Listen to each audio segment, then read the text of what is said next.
السلام علیکم ورحمۃ اللہ وبرکاتہ۔ میرے پیارے بھائی اور بہنوں، آج کی ویڈیو میں آپ کو بتانے جا رہی ہوں استغفر اللہ کی فضیلت۔ لوگ کہتے ہیں اکثر استغفر اللہ پڑھنے سے مجھے کچھ فائدہ نہیں ہو رہا۔ اس ویڈیو میں آپ کو بتانے والی ہوں استغفار کرنے کے کیا کیا فائدے ہیں اور استغفار کی فضیلت اور استغفار کو کس طرح پڑھا جاتا ہے۔ تو آپ اس ویڈیو کو لاسٹ تک ضرور دیکھیے گا۔ استغفر اللہ ڈیلی پڑھنے سے گھر، پیسہ، گاڑی، اولاد کی محبت، شوہر کی محبت، اولاد سے نواز دیتے ہیں۔ جو بے اولاد ہیں ان کو اولاد عطا کرتے ہیں۔ تو کیا آپ اپنی زندگی میں کسی ایسی پریشانی میں پھنسے ہیں جہاں سے نکلنے کا کوئی راستہ نظر نہیں آ رہا، یا کوئی ایسی دعا ہے جو سالوں سے پوری نہیں ہو رہی؟ ہم میں سے ہر کوئی چاہتا ہے کہ اس کی زندگی بدل جائے، لیکن کیا آپ کو معلوم ہے کہ اسلام میں ایک ایسا چھوٹا سا لفظ ہے جسے اگر آپ اپنی زبان پر پکا کر لیں تو آپ کو وہ سب کچھ مل جائے گا جو آپ نے کبھی سوچا بھی نہیں تھا۔ جی ہاں، میں بات کر رہی ہوں استغفر اللہ یعنی استغفار کی۔ آج کی اس ویڈیو میں ہم بات کریں گے کہ کیسے صرف استغفر اللہ کہنے سے آپ کی تقدیر بدل سکتی ہے، اور قرآن پاک اور حدیث میں اس بارے میں کیا کہتے ہیں۔ ویڈیو کو آخر تک ضرور دیکھیے گا، کیونکہ آخر میں آپ کو ایک ایسی سچی کہانی بتاؤں گی جسے سن کر آپ کے ہوش اڑ جائیں گے۔ سب سے پہلے ہم چلتے ہیں اللہ کے کلام یعنی قرآن پاک کی طرف۔ سورہ نوح آیت نمبر 10 سے 12 میں اللہ تعالیٰ نے بیان فرمایا ہے کہ حضرت نوح علیہ السلام نے اپنی قوم سے کیا کہا تھا۔ اللہ تعالیٰ فرماتے ہیں، اپنے رب سے معافی مانگو، استغفر اللہ کہو، بے شک وہ بہت معاف کرنے والا ہے۔ وہ تم پر آسمان سے مسلسل بارش برسائے گا یعنی رحمت کی بارش، اور تمہارے مال میں اور تمہاری اولاد میں ترقی دے گا، اور تمہارے لیے باغات بنائے گا، اور تمہارے لیے نہریں جاری کرے گا۔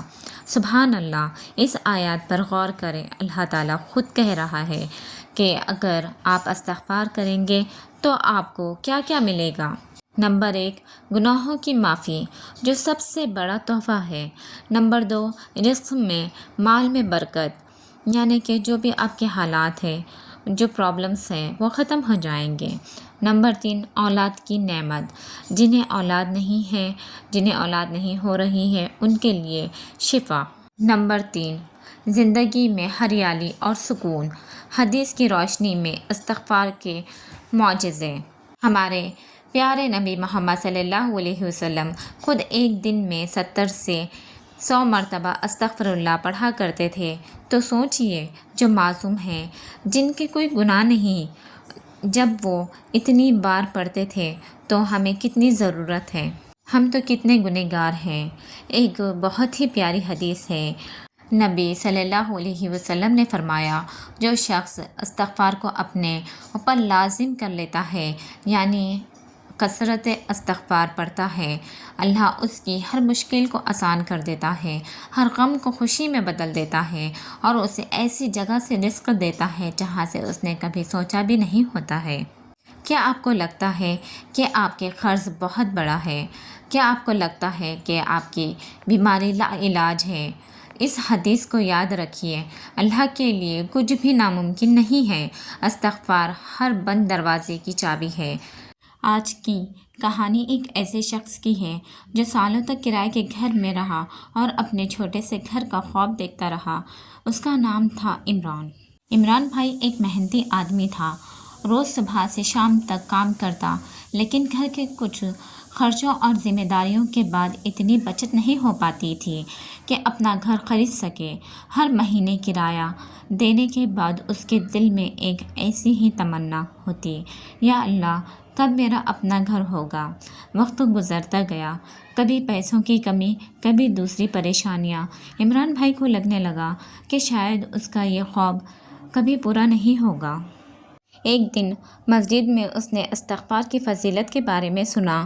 امام صاحب نے بتایا کہ انسان کو ہر حال میں اللہ سے معافی مانگنی چاہیے اور اس پر بھروسہ رکھنا چاہیے۔ اس دن سے عمران بھائی نے روزانہ کثرت استغفار پڑھنا شروع کر دیا، ساتھ ہی نماز کی پابندی کی، حلال رزق کے لیے محنت کی اور اللہ سے دعا کرتا رہا۔ مہینے گزرتے گئے، دھیرے دھیرے اس کی مالی حالت بہتر ہونے لگی، کام میں برکت آئی اور کچھ نئے موقع ملے اور وہ تھوڑی تھوڑی بچت کرنے لگا۔ کئی سال کی محنت اور دعاؤں کے بعد آخر وہ دن آ ہی گیا جب عمران بھائی نے اپنے چھوٹے سے گھر کی چابی ہاتھ میں لی۔ چابی دیکھتے ہی اس کی آنکھوں میں آنسو آ گئے، اس نے سجدے میں گر کر اللہ کا شکر ادا کیا۔ دوستوں، اس میریکل اسٹوری کا مقصد یہ نہیں کہ صرف استغفار پڑھنے سے فوراً گھر مل جاتا ہے، بلکہ یہ ہے کہ استغفار انسان کو اللہ کے قریب کرتا ہے، دل کو سکون دیتا ہے اور اللہ کی رحمت کی امید مضبوط کرتا ہے۔ ہر نعمت اللہ کے حکم اور حکمت سے ملتی ہے، اسی لیے دعا کے ساتھ محنت اور صبر اور توکل بھی ضروری ہے۔ اگر آپ بھی اپنے گھر، رزق یا کسی اور جائز تمنا کے لیے دعا کر رہے ہیں تو اللہ کی رحمت سے امید رکھیے اور کثرت استغفار کیجیے۔ ایک میریکل اسٹوری کے بارے میں بیان کرنے والی ہوں جس کا نام ہے آمینہ۔ آمینہ ایک اپنی والدہ اور چھوٹے بھائی کے ساتھ رہتی تھی۔ گھر کی ذمہ داریاں زیادہ تھیں اور آمدنی بہت کم۔ کئی بار ایسا ہوتا کہ مہینے کا آخری دنوں میں گھر کا راشن خریدنا بھی مشکل ہو جاتا تھا۔ آمینہ راتوں کو جاگ کر سوچتی، یا اللہ، میں اپنے گھر والوں کی مدد کیسے کروں؟ ایک دن اس نے قرآن پاک کی تلاوت اور استغفار کی فضیلت کے بارے میں سنا۔ اس نے فیصلہ کیا کہ مایوسی کے بجائے اللہ پر بھروسہ کروں گی۔ روزانہ نماز کے بعد وہ دل سے پڑھتی استغفر اللہ، ساتھ ہی اللہ سے دعا کرتی، یا اللہ، میرے رزق میں برکت عطا فرما اور میرے لیے حلال راستے کھول دے۔ آمینہ نے صرف دعا ہی کی نہیں بلکہ محنت بھی جاری رکھی۔ اس نے ایک آن لائن اسکل سیکھی اور چھوٹا سا کام شروع کر دیا۔ شروع میں کام کرتے کرتے آرڈرز ملتے تھے، لیکن وہ ہمت نہیں ہاری۔ دھیرے دھیرے اس کا کام بڑھنا شروع ہو گیا۔ کچھ مہینوں میں اس کی انکم کافی بہتر ہو گئی۔ اب وہ گھر کے خرچوں میں مدد کر رہی تھی، والدہ کے لیے اپنا تحفے لے کر آتی تھی، بچت کر لیتی تھی۔ ایک دن اس کی والدہ نے دعا دیتے ہوئے کہا، اللہ تمہارے رزق میں اور برکت دے۔ یہ سن کر آمینہ کی آنکھوں میں آنسو آ گئے۔ اس نے اللہ کا شکر ادا کیا اور سجدے میں گر کر کہا، یا اللہ، تیرا لاکھ لاکھ شکر ہے۔ اس میریکل اسٹوری سے یہ معلوم ہوتا ہے کہ انسان اللہ کی طرف رجوع کرتا ہے، استغفار کرتا ہے، دعا کرتا ہے اور حلال محنت کرتا ہے تو اللہ اس کے لیے بہتری کے راستے کھول دیتا ہے۔ دیکھیے، استغفر اللہ کوئی جادوئی فارمولا نہیں بلکہ اللہ سے معافی مانگے اور رحمت طلب کرنے کا ذریعہ ہے۔ اور ایک سسٹر کی میریکل اسٹوری بتانے والی ہوں۔ جو بہن مڈل کلاس فیملی سے بلانگ کرتی تھی، جس کا تعلق تھا ایک نارمل گھر سے، روز بس اور آٹو میں سفر کرتی تھی، گرمی ہو یا بارش، تھک کے اسے ہر روز مشکلات کا سامنا کرنا پڑتا تھا۔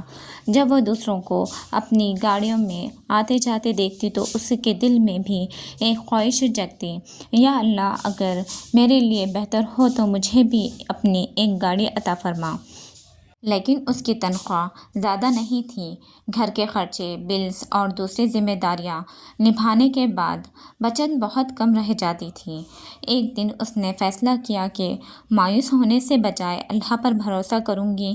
اس نے نمازوں کی پابندی شروع کی، حلال محنت پر توجہ دی اور روزانہ کثرت استغفار پڑھنا شروع کر دیا۔ ہر روز وہ اللہ سے دعا کرتی، یا اللہ، میرے لیے جو بہتر ہے وہی عطا فرما۔ مہینے گزرتے گئے، اپنے خرچوں کو کنٹرول کیا اور تھوڑی بچت کرتی رہی۔ کچھ وقت بعد اس کو آفس میں پروموشن مل گئی، اس کی انکم پہلے سے بہتر ہو گئی۔ اس نے بچت جاری رکھی اور اپنے مقصد کو نہیں چھوڑا۔ آخر ایک دن وہ اپنے والدین کے ساتھ شو روم گئی۔ جب اس نے اپنی محنت اور بچت سے گاڑی خریدی تو اس کو اپنی آنکھوں میں خوشی کے آنسو آ گئے۔ اس نے سب سے پہلے اللہ کا شکر ادا کیا اور کہا، یا اللہ، تیرا لاکھ لاکھ شکر ہے۔ اور ایک میں آپ کو میریکل اسٹوری بتانے جا رہی ہوں ایک سسٹر کی، جس کا نام تھا عائشہ۔ عائشہ کی ایک دل چھو لینے والی کہانی سنانے والی ہوں۔ عائشہ کی شادی کو 5 سال ہو چکے تھے۔ شروع میں سب کچھ بہت اچھا تھا، لیکن دھیرے دھیرے اس نے محسوس کیا کہ اس کے ہسبینڈ پہلے جیسے پیار اور توجہ نہیں دیتے۔ ہر بات پر غصہ، خاموشی اور دوری بڑھتی جا رہی تھی۔ عائشہ ہر وقت پریشان رہتی تھی۔ وہ سوچتی رہی کہ کیسے اپنے گھر کو بچائے اور ہسبینڈ کے دل میں پھر سے محبت پیدا کرے۔ ایک دن اس نے ایک بزرگ خاتون کی باتیں سنی۔ جب انسان اللہ سے معافی مانگتا ہے تو اللہ اس کی مشکلیں آسان کر دیتا ہے۔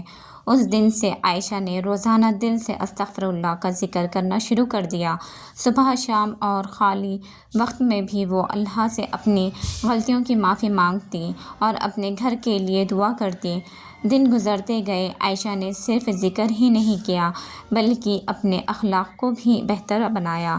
غصے کی جگہ صبر، شکایت کی جگہ دعا اور ناراضگی کی جگہ مسکراہٹ کو اپنایا۔ کچھ ہفتوں بعد اس نے محسوس کیا کہ اس کے ہسبینڈ کا رویہ بدلنے لگا ہے۔ وہ زیادہ بات کرنے لگے، اسی کی فکر کرنے لگے اور گھر کا ماحول پہلے سے بہت بہتر ہو گیا۔ عائشہ کو سمجھ آ گیا کہ اصلی طاقت صرف لوگوں کو بدلنے میں نہیں بلکہ اللہ کی طرف رجوع کرنے میں ہے۔ دوستو، استغفر اللہ کوئی جادو کا کلمہ نہیں، لیکن یہ اللہ سے معافی اور رحمت طلب کرنے کا ذریعہ ہے۔ جب انسان اپنا رشتہ اللہ سے مضبوط کرتا ہے تو اللہ اس کی زندگی میں برکت اور سکون عطا فرماتا ہے۔ آج سے آپ سبھی کثرت استغفار پڑھیے۔ دیکھیے میرے پیارے بھائی اور بہنوں، جب بھی آپ اداس ہو، پریشان ہو یا کسی مشکل میں پھنسے ہو تو آپ ایسا بالکل بھی مت سوچیے گا کہ میرا کوئی نہیں ہے، میں تنہا ہوں۔ ہاں، لوگ تو آپ کو طنز کریں گے، طعنے دیں گے، آپ اپنا دکھ سنائیں گے۔ بالکل بھی آپ لوگوں سے بھروسہ امید کرنا چھوڑیں، اللہ پہ توکل کریں، اللہ پہ بھروسہ رکھیں۔ ہر چیز کے لیے ہر چیز اللہ سے مانگیں۔ بالکل بے شک وہ دینے والا ہے، دیر سے ہی صحیح پر اللہ ہی دے گا آپ کو۔ کہیں نہ کہیں کوئی ذریعہ بنائے گا، کوئی اسباب پیدا کرے گا، بٹ اللہ پہ امید رکھنا، اللہ کی امید بالکل بھی مت چھوڑنا۔ ناراض اداس مت ہونا کہ یا اللہ میں نے اتنا مانگا تھا پھر بھی اللہ نے مجھے نہیں دیا۔ یہی باتیں ہوتی ہیں انسان کی، تو پلیز آپ ایسا بالکل بھی مت سوچنا کہ میں نے کہ اللہ سے مانگا پھر بھی مجھے نہیں ملا۔ بالکل ملے گا، تھوڑا دیر سے صحیح، یا پھر آپ کے حق میں وہ بہتر نہیں ہے تو اللہ وہ نہیں دے گا آپ کو۔ اگر آپ کے لیے وہ چیز بہتر ہے تو وہ چیز بالکل آپ کو مل کر ہی رہے گی۔ آج سے ایک چھوٹا سا چیلنج شروع کیجئے۔ روزانہ کم از کم 100 مرتبہ استغفر اللہ پڑھیے اور 30 دن تک اس عمل کو جاری رکھیے۔ اللہ چاہے تو آپ اپنی زندگی میں خود بخود بہتری بدلتے دیکھیں گے۔ ویڈیو کے اینڈ میں کمنٹ میں ضرور بتائیے گا، استغفر اللہ ربی من کل ذنب واتوب الیہ۔ اگر میری ویڈیو پسند آئے تو لائک، شیئر اور سبسکرائب کرنا نہ بھولیں۔ جزاک اللہ خیر۔ السلام علیکم ورحمۃ اللہ وبرکاتہ۔